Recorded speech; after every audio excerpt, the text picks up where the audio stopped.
সিঙ্গারা, জান আমার, তুমি কেমন আছো? আমি তো তোমার স্মৃতিতেই বিভোর থাকি।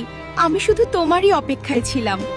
জিলাপি, আমার জান, তুমি এতক্ষণ ফোন ধরছিলে না কেন?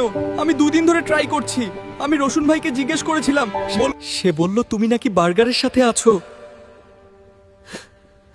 ঘুরে বেড়াচ্ছ। এগুলি কি সত্যি? সিঙ্গারা, কি বলো? তুমি এগুলি বিশ্বাস করো? আশেপাশের মানুষ আমাদের হিংসা করে। আমি তো সারাদিন ঘরেই থাকি। আমার মনে হয় কিছু একটা গন্ডগোল হচ্ছে।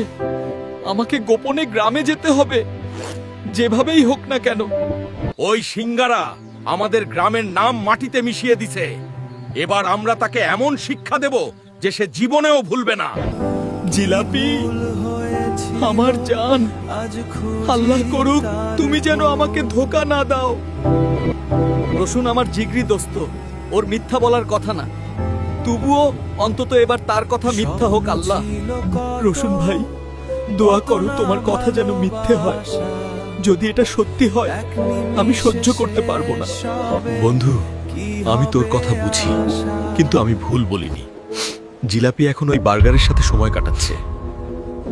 মন আমার ভেঙ্গে দিল সে, আমি কি বা বলবো।